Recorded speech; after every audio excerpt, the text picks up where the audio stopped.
안녕하세요. 저는 박은옥이라고 합니다. 올해 70입니다. 강원도 주문진항 시장에서 15년째 송칼국수 이동포차를 끌고 다니며 장사를 하고 있어요. 아니, 했다고 해야 하나요? 지금은 다시 시작했지만 작년 겨울엔 제 이름이 세상에서 지워질 뻔했거든요. 살아있는데 말이죠. 법적으로요. 오늘 제가 여러분께 들려드릴 이야기는 제 며느리와 아들, 그리고 어떤 브로커가 짜고 친 각본에 대한 것입니다. 그들이 어떻게 저를 정신이 온전치 못한 사람으로 만들려 했는지, 그리고 제가 어떻게 그 함정에서 빠져나왔는지 말씀드리려고 합니다.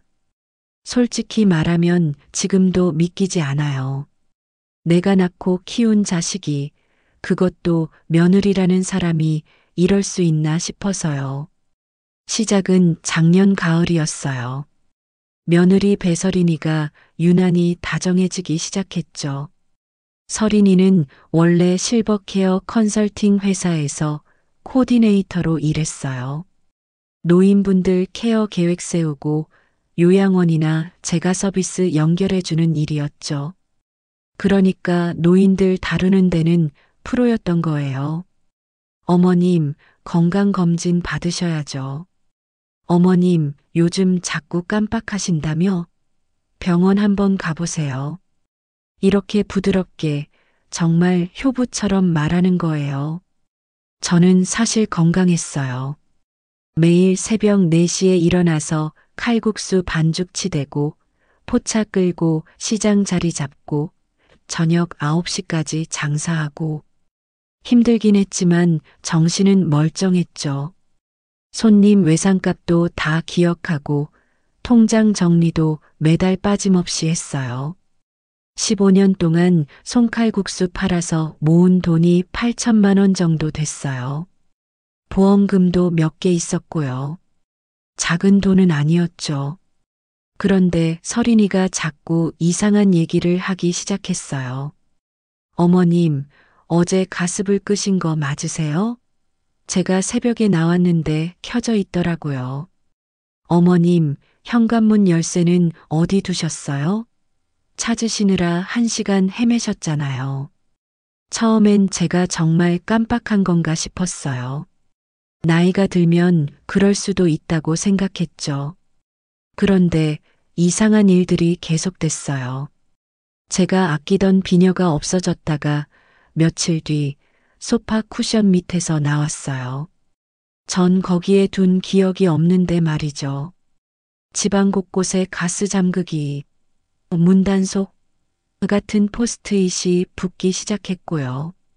마치 제가 정말 깜빡이는 사람인 것처럼 만들어가는 거였어요. 어느 날은 손등에 파란 멍이 들어 있었어요. 혈압 재느라 3개 잡아서 그런가 싶었는데 나중에 생각해 보니 제가 혼자 있을 때 서린이가 일부러 꼬집었던 것 같아요. 혹시 모를 조사에 대비해서 노인학대 흔적을 제 몸에 만들어둔 거죠. 나중에 시어머니가 망상이 있어서 제가 때린다고 오해하세요라고 둘러댈 수 있게요. 그해 10월쯤이었나요? 아들 도윤이가 절 데리고 신경과에 갔어요. 엄마 건강검진 받으러 가자고 했는데 알고 보니 최두성이라는 의사가 하는 개인 신경과였어요. 진료실 밖에서 기다리는데 도윤이가 먼저 들어가더니 의사한테 두툼한 봉투를 건네는 게 보였어요. 유리문 너머로 희미하게 보였지만 분명했어요. 진료는 간단했어요. 간단한 질문 몇 개 하고 그림 그리라고 하고 오늘이 며칠인지 아세요? 100에서 7씩 빼보세요. 이런 거요. 저는 다 맞게 대답했어요. 그런데 진단서에는 경미한 인지저하 의심이라고 적혀 있었어요. 프린터에서 그 종이가 나오는 소리가 지금도 귓가에 맴돌아요. 덜컥 하는 소리. 그 진단서를 가지고 서린이는 동네방네 소문을 냈어요. 어머님이 요즘 깜빡하시는 게 많아서 병원 갔더니 치매 초기래요. 시장 상인들한테도, 통장님한테도, 심지어 파출소 순경한테까지요. 저를 걱정하는 척 하면서요. 혹시 어머님이 이상한 행동하시면 연락 주세요 라고까지 했대요. 그때부터였어요. 사람들이 저를 보는 눈빛이 달라진 게, 은옥 씨, 괜찮으세요? 헷갈리시는 거 아니에요? 누가 물어보면 저는 멀쩡해요. 하고 소리쳤지만 그럴수록 사람들은 아이고 본인은 모르시나 바라는 표정을 지었어요. 제가 정신이 온전한지 증명할 방법이 없었어요. 그러던 어느 날 서린이가 마상호라는 사람을 데려왔어요. 사무대행인이라고 했는데 알고 보니 일종의 브로커더라고요. 노인들한테 정권이임이나 신탁 서류 패키지를 팔아서 먹고 사는 사람이었어요. 그 사람이 서류 뭉치를 꺼내놓고 친절하게 설명했어요. 어르신, 요즘은 이렇게 미리미리 정리해두는 게 좋아요. 나중에 헷갈리시면 자녀분들이 대신 처리할 수 있게요. 서류를 보니까 재산관리 정권이임, 유언대용 신탁, 뭐 이런 단어들이 빼곡했어요. 쉽게 말하면 제 재산을 관리할 권한을 전부 며느리한테 넘기고 저는 한 푼도 못 건드리게 만드는 거였죠. 서린이는 제 도장을 이미 가지고 있었어요. 언제 가져갔는지도 몰라요. 어머님, 그냥 여기만 손도장 찍으시면 돼요. 복잡한 거 신경 안 쓰셔도 되게 제가 다 알아서 할게요. 서린이가 웃으며 말했어요. 저는 뭔가 이상하다고 느꼈지만 제가 인지저하라는 딱지가 붙은 상태였잖아요. 거부하면 봐요. 어머님이 판단을 못 하시잖아요 라고 할 게 뻔했어요.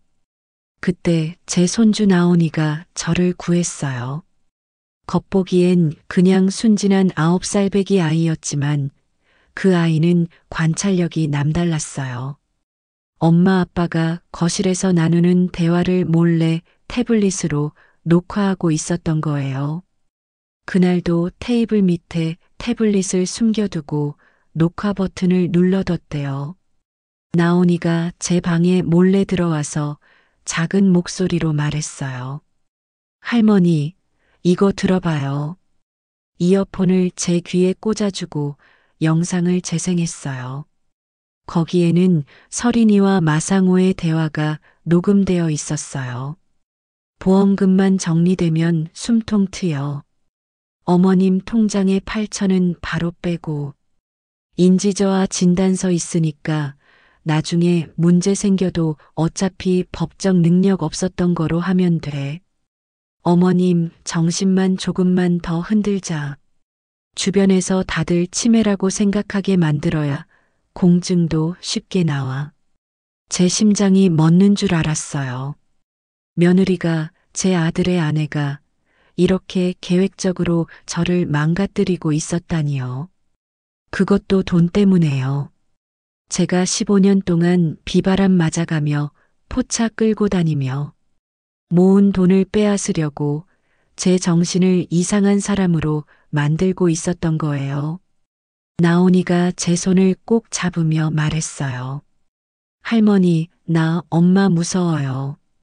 할머니는 안 이상한데 다들 이상하다고 하잖아요. 그 작은 손의 떨림이 느껴졌어요. 저는 그때 결심했어요. 이대로 당할 순 없다고요. 다음 날 새벽 저는 시장 골목을 걸어 임가람이라는 사람을 찾아갔어요. 가람 씨는 동네에서 시민기자로 활동하는 30대 여성이었어요. 지역 온라인 매체에 기사를 쓰고 가끔 부당한 일을 당한 서민들을 도와주기도 했죠. 그분이 과거에 가정법원에서 일한 적이 있어서 이런 제도에 밝다는 얘기를 들었어요. 가람 씨한테 상황을 설명하니까 심각한 표정을 지었어요. 은옥 씨, 지금 며느리분이 하는 게 전형적인 노인 재산 갈취 수법이에요. 인지저하 진단서로 법적 능력을 의심받게 만들고 정권이임으로 재산 관리권을 빼앗고 나중엔 성년 의견 청구까지 할 수도 있어요. 그렇게 되면 은옥 씨는 정말로 본인 돈 한 푼 못 쓰는 상황이 돼요. 그럼 어떻게 해야 해요? 제가 다급하게 물었어요. 증거를 모아야 해요. 확실한 증거요. 며느리분이 의도적으로 은옥 씨를 인지저하처럼 보이게 조작했다는 것, 의사한테 금품을 주고 허위 진단서를 받았다는 것, 그리고 재산을 노린 계획적 범행이라는 걸 다 입증해야 해요. 가람 씨는 구체적인 계획을 세워줬어요. 첫째, 집안에 몰래 카메라를 설치할 것. 둘째, 나온이한테 받은 태블릿 영상 원본을 안전하게 보관할 것. 셋째, 독립적인 병원에서 제대로 된 인지 검사를 받아서 제가 정상이라는 진단을 받을 것. 넷째, 최두성 의사의 과거 진료 기록을 조사해서 비슷한 허위 진단 전력이 있는지 확인할 것. 은옥 씨, 이거 쉽지 않을 거예요. 며느리분은 프로예요. 실버케어 쪽에서 일했다면 노인들 다루는 법을 훈련받은 사람이에요. 하지만 우리도 똑같이 전략적으로 대응하면 이길 수 있어요. 그날부터 전쟁이 시작됐어요. 가람 씨가 초소형 핀 카메라 3개를 구해왔어요. 하나는 거실 괴종시계 위에, 하나는 부엌 양념통 뒤에, 하나는 제 방 액자 뒤에 숨겼어요. 리모컨으로 녹화를 켜고 끌 수 있었죠. 저는 며느리가 올 때마다 은밀하게 녹화 버튼을 눌렀어요. 며칠 지나지 않아 결정적인 장면이 찍혔어요. 서린이가 새벽에 제가 자는 줄 알고 부엌 가스불을 일부러 켜놓는 모습이었어요. 그리고 다음날 아침 저를 깨우며 소리쳤죠. 어머님, 또 가스불 켜놓고 주무셨어요? 이러다 큰일 나요. 카메라에는 전부 다 찍혀 있었어요. 제가 가스불을 만진 적이 없다는 것도요. 또 한 번은 마상호가 집에 왔을 때였어요. 서린이와 둘이 앉아서 대화하는 장면이 다 녹화됐어요. 오늘 공증만 받으면 끝이야. 어머님 도장은 내가 가지고 있고 대리인 동의서도 있으니까 공증 사무실에서 문제 없을 거야. 혹시 나중에 어머님이 정신 차리고 문제 제기하면 인지저하 진단서 있잖아. 그때 이미 판단 능력이 없었다고 하면 돼. 게다가 주변 사람들 증언도 다 확보했어. 시장 사람들, 통장, 순경까지 다 어머님이 깜빡거린다고 알고 있으니까. 이 대화를 들으니까 온몸에 소름이 돋았어요. 이 사람들은 정말 치밀하게 계획을 짰던 거예요. 저를 고립시키고 신뢰도를 떨어뜨리고 법적으로 무력화시킨 다음 재산을 빼앗으려는 완벽한 각본이었죠. 그 사이 가람 씨는 최두성 의사에 대해 조사했어요. 놀랍게도 그 의사는 과거에도 비슷한 케이스가 여러 건 있었어요. 멀쩡한 노인들한테 인지저하 진단을 남발하고 그 노인들의 재산이 나중에 자식들한테 넘어가는 경우가 많았대요. 수납 기록을 보니까 유독 현금 결제가 많았고 금액도 일반 진료비보다 훨씬 컸어요. 가람 씨는 이걸 근거로 의사윤리위원회에 제보하기로 했어요. 저는 대학병원 신경과를 찾아가서 정식인지 검사를 받았어요. MRI도 찍고 심리 검사도 여러 가지 받았어요. 결과는 정상이었어요. 제 나이대에서 기대할 수 있는 수준의 인지 능력을 모두 갖추고 있다고 했어요. 담당 교수님은 최두성 선생 진단서를 보니까 근거가 매우 희박하네요. 이건 거의 엉터리 진단이에요라고 말했어요. 그 말을 듣는 순간 눈물이 났어요. 제가 미친 게 아니었다는 게 공식적으로 확인된 거니까요. 가람 씨는 저한테 영상 촬영을 하나 더 제안했어요. 은옥 씨가 직접 카메라 앞에서 본인의 의사를 명확하게 밝히는 영상을 찍어두세요. 날짜와 시간이 찍히게 하고 본인이 정신이 온전하다는 것, 며느리한테 재산을 넘길 의사가 전혀 없다는 것, 만약 그런 서류가 있다면 전부 강요나 사기에 의한 것이라는 걸 분명히 말하세요. 나중에 법정에서 결정적인 증거가 될 거예요. 저는 그 영상을 찍었어요. 카메라 앞에 앉아서 또박또박 말했어요. 저는 박은옥입니다. 오늘은 2024년 11월 23일입니다. 저는 정신이 온전합니다. 주문진앙 시장에서 15년째 칼국수 장사를 하고 있고 제 재산은 제가 관리합니다. 며느리 배설인에게 재산을 넘길 의사가 전혀 없습니다. 만약 제 이름으로 된 위임장이나 신탁 서류가 있다면 그것은 전부 사기이거나 강요에 의한 것입니다. 저는 제 권리를 지키겠습니다. 그리고 김장날이 왔어요. 서린이는 그날을 D-데이로 잡았나 봐요. 아침부터 와서 김장을 도와주겠다며 친절을 떨었어요. 오후에 잠깐 볼 일이 있다며 나갔는데 아마 공증 사무실에 가려던 거였을 거예요. 제 도장을 가지고요. 그때 나온이가 쪽지를 쥐어준 거예요. 지금 달려. 나온이가 엄마 가방에서 도장이랑 서류를 꺼내서 감춰뒀다고 했어요. 시간을 벌어준 거죠. 저는 배추를 내팽개치고 뛰었어요. 가람 씨한테 연락해서 오늘이에요.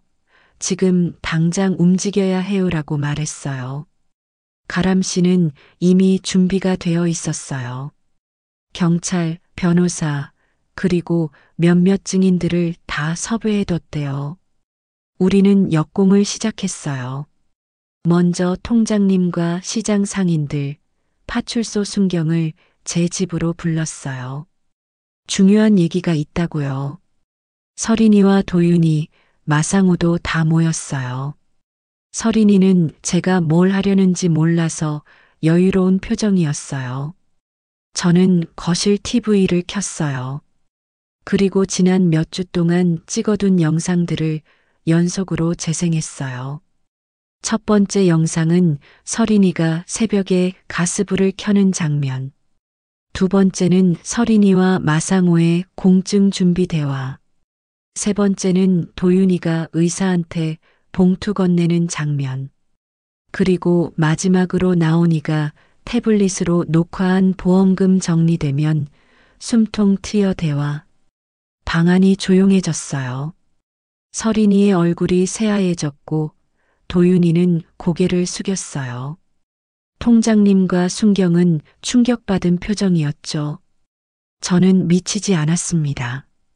제가 말했어요. 며느리가 저를 미친 사람으로 만들려고 했어요. 제 재산을 빼앗으려고요. 여러분, 그동안 제가 깜빡거린다고 말씀드린 건 전부 거짓말이었습니다. 이 영상이 증거예요. 가람 씨가 추가 서류들을 꺼냈어요. 대학병원 정상 진단서, 최두성 의사의 의심스러운 진료 기록 통계, 그리고 수납 내역. 모든 게 유기적으로 맞물려 돌아갔어요. 순경이 서린이한테 물었어요. 이게 사실입니까? 서린이는 대답하지 못했어요. 마상호는 슬그머니 현관 쪽으로 가려다가 순경한테 제지당했어요. 우리는 바로 형사고소를 접수했어요. 사기, 위조, 노인학대, 의료법 위반 등등. 동시에 민사가처분도 신청했어요. 혹시라도 서린이가 이미 만들어둔 위임장이나 신탁 서류가 있다면 효력을 정지시키는 거였어요. 법정까지 가는데 몇 달 걸렸어요. 그동안 서린이 쪽 변호사는 시어머니와의 오해라느니 효심에서 한 일이라느니 하는 주장을 했지만 증거 앞에서는 다 무너졌어요. 손주가 찍은 영상, 핀 카메라 원본, 메타데이터, 독립적 의사 확인 영상, 의사의 수납 기록. 모든 게 퍼즐처럼 맞아떨어졌어요. 결국 서린이는 실형을 받았어요. 사기와 위조, 노인학대로 징역 3년, 마상우도 공범으로 2년. 최두성 의사는 의료법 위반으로 자격 정지와 벌금형을 받았고 나중에 의사 면허도 취소됐어요. 도윤이는 제 아들이지만 저는 친권 제한을 신청했어요. 그 아이는 결정적인 순간마다 눈을 감았던 사람이에요. 며느리가 저를 괴롭히는 걸 알면서도 말리지 않았고 오히려 의사한테 돈을 건넨 사람이니까요. 나온이는 제가 맡아 키우고 있어요. 아동보호기관과 법원의 허가를 받아서요. 그 아이가 아니었으면 저는 정말로 제 이름이 지워진 채 살았을 거예요. 살아있는데 법적으로 죽은 거나 마찬가지인 상태로요.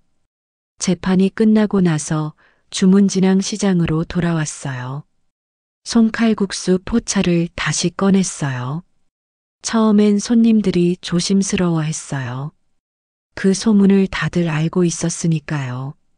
하지만 저는 이전처럼 새벽 4시에 일어나서 반죽을 치댔고 똑같은 맛의 칼국수를 끓였어요. 은옥이네 칼국수는 변함없네. 단골 할아버지가 웃으며 말했어요. 그럼요. 제 이름도 변함없으니까요. 저도 웃으며 대답했어요. 요즘은 나온이랑 작은 텃밭을 가꾸고 있어요. 가시랑 쪽파를 심었어요. 나온이가 학교 끝나고 오면 같이 물 주고 잡초도 뽑고요. 할머니, 우리 갓김치 만들어요. 나온이가 말하면 저는 그럼 우리 김치는 우리가 담그는 거지하고 대답해요. 가끔 시장 골목을 걸으면서 생각해요. 만약 나온이가 없었다면? 만약 가람 씨를 못 만났다면? 만약 증거를 모을 생각을 못했다면? 저는 지금쯤 요양원 어딘가에 갇혀서 제 돈을 한 푼도 못 쓰고 제 이름으로 아무 서류도 쓰지 못한 채 살고 있었을 거예요. 법이라는 게 원래 약한 사람을 보호하라고 있는 건데 오히려 그 법을 악용해서 약한 사람을 짓밟는 사람들이 있어요. 성년후견, 정권이임, 신탁, 이런 제도들은 본래 치매나 중증, 질환이 있는 어르신들을 도와주려고 만들어진 거예요. 하지만 누군가는 그걸 이용해서 멀쩡한 노인의 재산을 빼앗는 도구로 쓰는 거죠. 제가 여러분께 이 이야기를 하는 이유는 경각심을 드리고 싶어서예요. 여러분 주변에도 이런 일이 일어날 수 있어요. 갑자기 자식이나 며느리가 너무 다정해지면서 병원 가보자, 서류 좀 정리하자, 이러면 의심해 보세요. 물론 진짜로 효심해서 하는 경우도 많지만 혹시 모르니까요. 그리고 증거를 남기세요. 요즘은 핸드폰으로도 녹음 녹화가 되잖아요. 중요한 대화는 녹음하고 이상한 일이 생기면 기록으로 남겨두세요. 그리고 혼자 고민하지 마시고 믿을 만한 사람한테 도움을 청하세요. 저처럼 시민기자나 동네 법률 상담소나 노인보호기관이나 어디든 찾아가세요. 가장 중요한 건 포기하지 않는 거예요. 저도 처음엔 무서웠어요. 내가 정말 이상한 건가? 싶기도 했고요. 주변 사람들이 다 며느리 편을 들고 저를 깜빡거리는 할머니로 볼 때는 정말 절망스러웠어요. 하지만 포기하지 않았어요. 제 이름은 제가 지킨다고, 제 인생은 제가 쓴다고 다짐했죠. 지금 제 통장에는 여전히 8천만 원이 들어 있어요. 제 이름으로요. 제가 원할 때 제 돈을 쓸 수 있어요. 제가 하고 싶은 일을 할 수 있어요. 이게 얼마나 소중한 권리인지 빼앗길 뻔하고 나서야 깨달았어요. 오늘도 저는 포차를 끌고 시장 자리로 갑니다. 송칼국수 반죽을 치대고 육수를 끓이고 손님들을 맞이합니다. 은옥인의 칼국수 한 그릇이요. 그 소리를 들을 때마다 가슴이 뜁니다. 제가 여기 있다는 것, 제 이름으로 장사를 한다는 것, 그게 기적처럼 느껴져요. 나온이는 요즘 학교에서 글짓기 숙제를 했대요. 제목이 우리 할머니였답니다. 선생님이 칭찬하셨다면서 제게 보여줬어요. 거기에는 이렇게 적혀 있었어요. 우리 할머니는 포기하지 않는 사람입니다. 나쁜 사람들이 할머니를 이상한 사람으로 만들려고 했지만 할머니는 스스로를 지켰습니다. 나도 커서 할머니처럼 되고 싶습니다. 그 글을 읽으면서 울었어요. 제가 나온이한테 물려줄 유산은 돈이 아니라 이거구나 싶었어요. 포기하지 않는 것, 내 권리를 지키는 것, 불의 앞에서 싸우는 것. 그게 진짜 유산이에요. 여러분, 제 이야기를 기억해 주세요. 그리고 여러분 주변의 어르신들을 지켜봐 주세요. 혹시 이상한 일이 보이면 외면하지 마시고 도와주세요. 저처럼 운 좋게 손주의 도움과 시민기자의 도움을 받는 사람만 있는 게 아니거든요. 아직도 어딘가에는 침묵 속에서 자기 이름을 빼앗기는 어르신들이 계실 거예요. 마지막으로 한 가지만 더 말씀드릴게요. 서명은 반드시 본인이 직접 하세요. 도장도 함부로 맡기지 마세요. 아무리 가까운 자식이라도요. 제 경우처럼 가장 가까운 사람이 가장 위험한 사람이 될 수도 있으니까요. 오늘도 주문진앙 시장에는 바람이 불고 파도 소리가 들리고 갈매기가 웁니다. 저는 여기 있습니다. 박은옥이라는 이름으로 제 두 발로 서서 제 손으로 칼국수를 만들면서요. 제 이름의 서명은 제가 합니다. 들어주셔서 고맙습니다.